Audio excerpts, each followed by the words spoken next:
Cody Brown and Janelle Brown's daughter, Madison Brown Brush, Maddie, recently dropped her podcast and picked up a blog site. She started her own blog.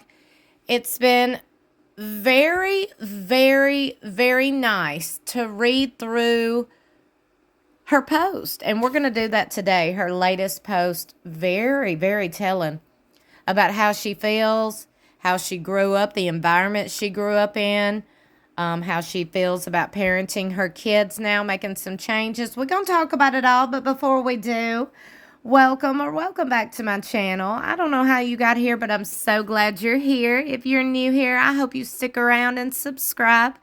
Hit that notification bell beside subscribe. Make sure it's set to all so you'll be notified whenever I upload. Madison has a beautiful smile. I just want to say that right now. Thank you, Madison, for brightening our day with this beautiful blog post. Maddie's latest blog insert, I guess you could call it blog post, was posted February the 3rd, 2025. And you can find this on www.madisonbrush.com. When Evie, I guess I should read the title, huh? When parenting feels overwhelming, our journey to intentional parenthood. When Evie was a newborn and Axel was just 2, I remember feeling like I was being slammed by a fire hose every single day. Life was overwhelming. And I remember sitting on the phone with my mom, Janelle, crying and telling her that I felt like I was drowning in motherhood. Caleb and I were far from family and everything ever known. North Carolina was still new and unfamiliar, and we were navigating challenges that at the time felt enormous and unending. Evie had been diagnosed with Fatco syndrome at birth, an utter shock to both Caleb and me. We were trying to guess what that would mean for her future and ours. At the same time, Axel was struggling with significant speech delay, which we would later learn was childhood apraxia of speech, CAS. I remember confiding in a friend, is it too much to ask for one kid without extra needs? It feels harsh to say, but at the time, it was an honest reflection of how I felt, overwhelmed, unsure, and scared of what the future might hold. I didn't know what to expect from Evie's diagnosis or how to give Axel the support he needed. Motherhood felt like a storm I wasn't equipped to weather. I was a walking ball of boiling over anxiety, and it felt like I could explode at any moment. I used to lie awake at night, terrified that I would somehow mess this up. What if I do wrong? What if I did it wrong? What if I ended up raising broken kids who would grow into broken adults? These were real, raw questions I had. My main goal became simple. Do the best I can not to cause severe trauma.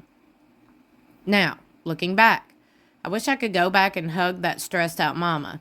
The fact that I was even asking those questions meant I cared more than I realized. But at the time, all I could do was try and make sense of it all. So in my attempt to calm the rising tide of constant anxiety, I did what I've always done when I'm overwhelmed. I sought knowledge. A deep dive into parenting books. I started consuming parenting books by the armful. Caleb and I were still figuring out who we wanted to be as parents, what rules and values we wanted for our family, and how to break away from patterns we had grown up with. Uh-oh. She don't want them same patterns. That's good. I knew I didn't want my kids to face some of the same challenges I did, but I didn't know how to articulate what that looked like or how to get there. In short, I didn't know what I didn't know, but I knew there was something, and I didn't even know how to name it. That's a mouthful, I know. But if you read it a few times, I promise it makes sense. Looking back, Caleb and I were admittedly naive about how much unpacking we'd do from our own childhoods. We had to confront the gaps between what we had always been told and what we'd actually believed, from discipline to loyalty to what our family would look like when our kids were grown. Everything was up for reevaluation. Our biggest goal, don't screw up the kids, but also raise them in a way they'd want to be our friends when they're adults, just raise good humans. Tackling the mindset shift wasn't always easy, especially with strong opinions from others following us at every turn, but as challenging as it was, it also felt freeing. For the first time, I could see my childhood through a different lens. I began to realize that I could confidently say, this is hard, this is a hard no for us, and here's why. The first book I read was The Whole Brainchild by Daniel Segal and Tina Payne Bryson. I was hooked. Every night I'd sit with Caleb and decompress everything I've learned, rambling through my thoughts and ideas. Before long, he started reading it too. Soon we were diving into other books, some that we had loved and agreed with, and others that challenged us or didn't resonate. It was a strange, almost cathartic process as we learned about strategies from healthy relationships and science behind how children's brains work. I felt like something inside me was healing. I wasn't quite ready to look at it head on, but it was there. This realization that parenting wasn't just about raising our kids, it's about unlearning certain things ourselves. I joke now that these parenting books were basically self-help books for me. They helped Caleb and me realize that our parenthood story didn't have to look like our parents' story. Ooh. We could take the chew and spit approach, chew on what worked for us and spit out what didn't. It became clear that at some point, I think most parents do this, they take what they love from their childhood and leave what they didn't serve them. My grandmother used to talk about this. She had such a huge influence in my life, and she often reflected on how she was raised in a strict military household. Everything had to be just so, punctual, tidy, disciplined. There was an expectation of unquestioning respect and adherence to routine. It wasn't a bad childhood, just structural in a way that shaped her deeply.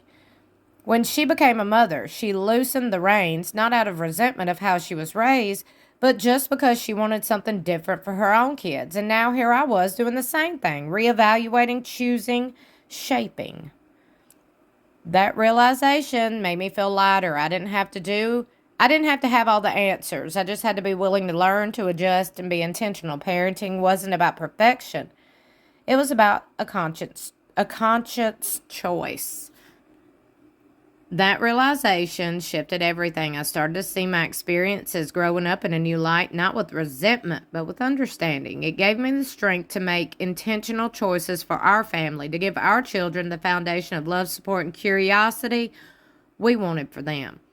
Parenthood is messy and beautiful, overwhelming and empowering. Some days it still feels like I'm standing on the receiving end of a fire hose, but now I have the tools to turn the pressure down, to breathe, and to find joy in the chaos.